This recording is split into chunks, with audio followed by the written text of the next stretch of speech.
Hi friends. நான் இன்னைக்கு மரப்பட்டறைக்கு போயிருந்தேன் ஒரு வேலை விஷயமா. அன்னைக்கு போய் பார்க்கும்போது அந்த அண்ணன் வந்து மரம் அறுக்குற அண்ணன் இவங்க. அவங்க பாருங்களேன், அந்த மரம் அறுக்குற அந்த பிளேடு இருக்குல்ல, நீங்க பார்த்துருப்பீங்க. அந்த மெஷின் ஓடிக்கிட்டே இருக்கும். மரம் அதில தான் அறுப்பாங்க.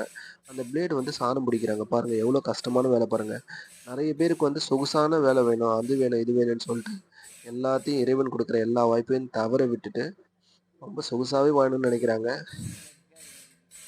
அதெல்லாம் பார்க்கும்போது ரொம்ப கஷ்டமா இருக்கு. இவங்களுக்கும் எல்லா ஆசைகளும் இருக்கு. இவங்களுக்கும் குடும்பம் எல்லாமே இருக்கு. எவ்வளோ கஷ்டம் பாருங்க. நம்மள விட்டு செய்ய சொன்னா செய்வோமா? நமக்கு வந்து நல்ல ஆ சொகுசா இருக்கணும் எல்லாத்துலயுமே. பாருங்க அந்த வால் பார்த்துருப்பீங்க. எவ்வளோ ஷார்ப்பா இருக்கு பாருங்க. பாருங்க கிட்ட. அப்பா! ஒரு கண்ணாடி போடல, ஒண்ணும் செய்யல. ஏதாவது மாறி கீறி பட்டுச்சுன்னா என்ன ஆவும்? அவ்ளோ கஷ்டம். இந்த அண்ணனுக்கும் குழந்தைங்க இருக்காங்க, குடும்பம் இருக்கு. எல்லாத்தையும் விட்டுட்டு வந்திருக்காங்க. இந்த வால் நெறைய டைம்ல அறுந்து போயி ஆக்சிடென்ட்லாம் நடந்திருக்குங்க. இப்ப தான் கொஞ்சம் கொஞ்சம் சேஃப்டி கொண்டு வந்திருக்காங்க. இந்த மிஷின் தான் அது. இதோ இருக்கு பாருங்க அந்த வாலு. தெரியுதா? புடிச்சிருந்தா ஒரு லைக் பண்ணுங்க.